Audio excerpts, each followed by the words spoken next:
నమస్తే, నేను Yogita. Welcome to Satyagrahi. Singer Mangli. ఈ పేరు వింటే ఒకప్పుడు జానపదాలు, బోనాల పాటలు, మైక్ పట్టుకుంటే థియేటర్లలో పూనకాలు గుర్తొచ్చేవి.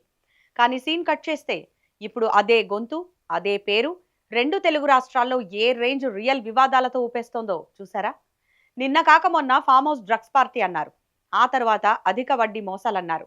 ఇవే తక్కువ అన్నట్టు ఇప్పుడు ఏకంగా 100 కోట్ల గోకుల్ నంద ఇన్ఫ్రా రియల్ ఎస్టేట్ కుంభకోణం. అబ్బా! ఈ పేరు వింటేనే వందల మంది మిడిల్ క్లాస్ బాధితుల గుండెల్లో రైళ్లు పరిగెడుతున్నాయి. పోలీసులు ఉచ్చు బిగిస్తున్నారు. ఇక అరెస్టు ఖాయమనుకున్న టైంలో మన సినిమా క్లైమాక్స్ రేంజ్ ట్విస్ట్ పడింది. కేంద్ర మంత్రి కొడుకు పోక్సో కేసు పుణ్యమా అంటూ మంగ్లీ కేసు సైలెంట్ గా మరుగున పడింది. అసలు ఈ స్కామ్ ఏంటి? ఇందులో మంగ్లీ తమ్ముడు అకౌంట్ కి వచ్చిన కోట్లాది రూపాయల కథేంటి? అంతా సద్దుమణిగింది అనుకునే లోపే మంగ్లీ మెడకు చుట్టుకున్న మరో అమరగీతం వివాదం ఏంటి? ఇవాల్టి మన స్పెషల్ వీడియోలో మంగ్లీ రియల్ రాజకీయాన్ని కడిగి పారేద్దాం పదండి.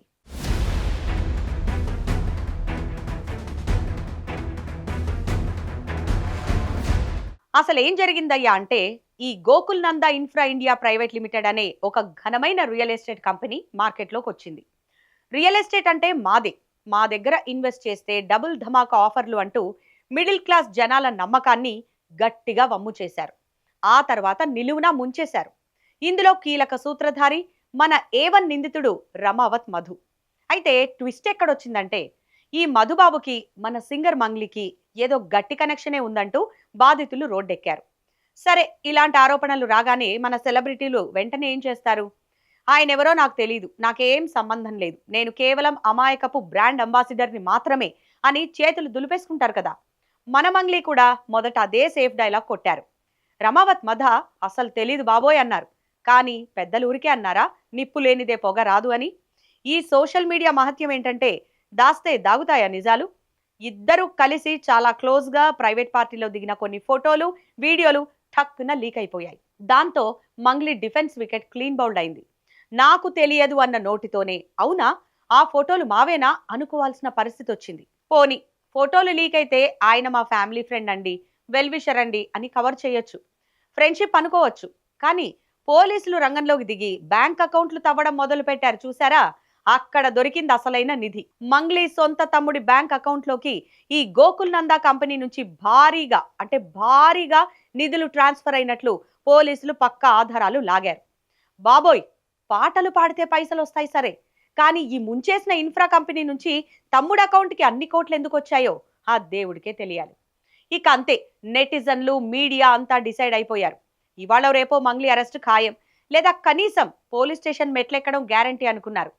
చుట్టూ ఉచ్చు బిగుస్తోంది, రూట్ క్లియర్గా లేదు అని సిగ్నల్ అందగానే మన సింగర్ ఏం చేశారో తెలుసా? సైలెంట్గా ఫోన్ స్విచ్ ఆఫ్ చేశారు. కొన్నాళ్ల పాటు అజ్ఞాతంలోకి వెళ్ళిపోయారు. మీడియా మైకులు ఇంటి ముందుకు రాకుండా, పోలీసులు నోటీసులు చేతిలో పెట్టకుండా ఉండేందుకు అండర్ గ్రౌండ్ సేఫ్ జోన్లోకి షిఫ్ట్ అయిపోయారు. అక్కడ బాధితులేమో, అమ్మా మంగ్లీ, నిన్ను చూసే కదా, నీ ఫేస్ వాల్యూ నమ్మే కదా మేము కష్టపడి సంపాదించిన డబ్బులన్నీ ఆ కంపెనీలో పెట్టాం, మా బతుకులు రోడ్డున పడ్డాయని ఏడుస్తుంటే ఇక్కడ కేసు నుంచి ఎలా ఎస్కేప్ అవ్వాలా అని స్కెచ్లు నడిచాయి. సెలబ్రిటీలు తప్పు చేస్తే ఒక అడ్వాంటేజ్ ఉందండి, వాళ్ళు అజ్ఞాతంలోకి వెళితే దాన్ని పర్సనల్ వెకేషన్ లేదా రిఫ్రెష్ అవ్వడానికి వెళ్ళారు అంటారు. అదే సామాన్యుడు భయపడి వెళ్తే పరారీలో ఉన్న నిందితుడు అని బోర్డు తగిలిస్తారు. ఎంతైనా చట్టం ముందు అందరూ సమానమే కదా. మరి సరిగ్గా మంగ్లీ చుట్టూ ఉన్న ఉచ్చు గట్టిగా బిగుసుకుంటున్న టైంలోనే కథలోకి ఊహించని సినిమా రేంజ్ ట్విస్ట్ పడింది. మంగ్లీ లక్కేంటో గాని తెలంగాణ రాజకీయాల్లో ఒక పెను తుఫాన్ వచ్చింది. అదే బండి భగీరథ్ పోక్సో కేసు. కేంద్ర మంత్రి కుమారుడు బండి భగీరథ్ చుట్టూ రేపు వివాదం ముసురుకోవడం, అది కాస్త తీవ్రమైన పోక్సో కేసుగా మారడంతో తెలంగాణ మీడియా, పొలిటికల్ సర్కిల్స్ ఒక్కసారిగా షేక్ అయ్యాయి. ఇక మన బ్రేకింగ్ న్యూస్ మీడియా ఛానళ్ల గురించి తెలిసిందేగా. ఒక పెద్ద వార్త దొరికితే అంతకు ముందున్న వార్తలను పాతాళానికి తొక్కేస్తారు.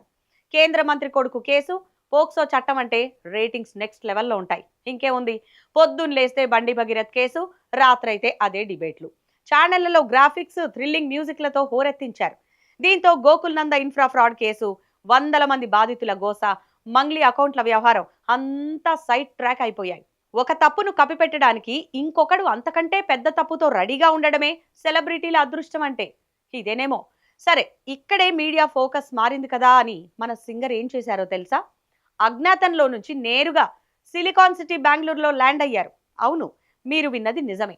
ఇక్కడ కేసు నడుస్తోంది, జనాలు ఏడుస్తున్నారు, కానీ మంగ్లీ మాత్రం బెంగళూరులో జరిగిన ఒక గ్రాండ్ లైవ్ ఈవెంట్లో తళుక్కున మెరిశారు.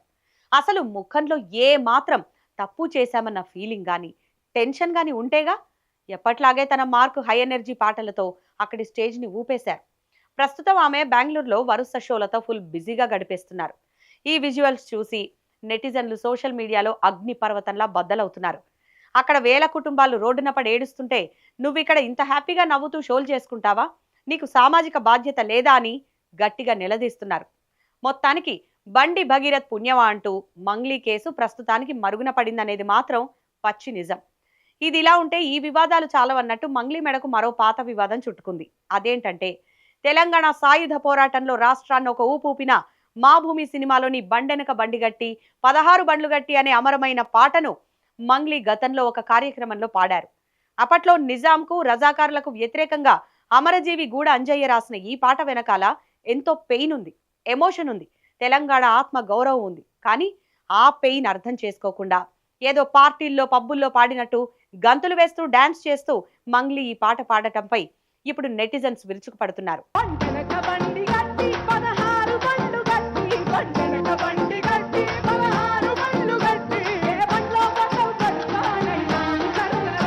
ఆ గంతులేంటి, ఆ అమరమైన పాటను అలా అవమానించడం ఏంటి అని మండిపడుతున్నారు.